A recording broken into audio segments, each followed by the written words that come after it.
welcome to What the Fort. Today we're here at Danes Castle in Exeter. Danes Castle was a siege fort built in 1136 when King Stephen tried to regain control of Rougemont Castle in the centre of Exeter. The mound is approximately 55 metres across and the ditches were up to 8 metres wide and 4 metres deep. As you can see, Danes Castle is north of the city walls by around 300 metres. It is located on Howell Road and is open to the public.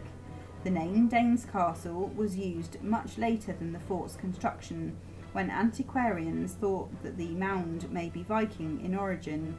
During the 13th century, the site was referred to as the New Castle. The site was excavated in 1993 and there were some interesting findings. There was no stone or timber revetments around the top of the mound. There's no structures or buildings inside the mound. Only 3 out of the 4 large foundation pits for the timber uprights for the gate tower were found.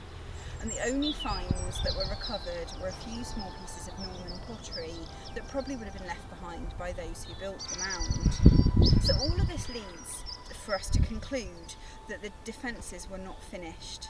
So we think the siege was probably over before these could have been built. However, the view of the construction of the mound would have been very intimidating to those within Rougemont Castle.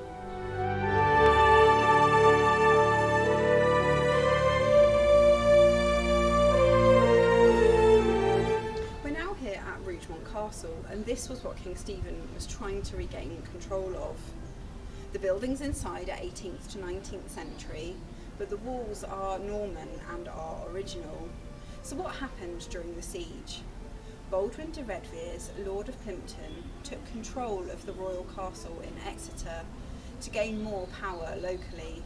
The residents of Exeter complained to King Stephen and he sent an army to Devon, and the following siege lasted 3 months.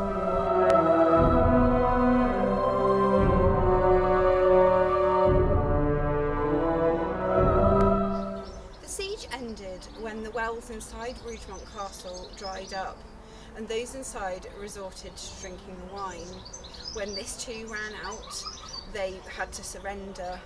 Baldwin was allowed to leave with his men upon giving up the castle, but was later forced into exile in France. However, several years later, he came back and took control of Corfe Castle against King Stephen.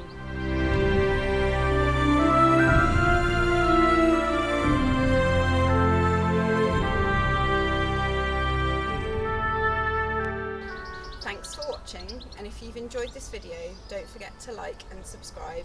Hope to see you soon.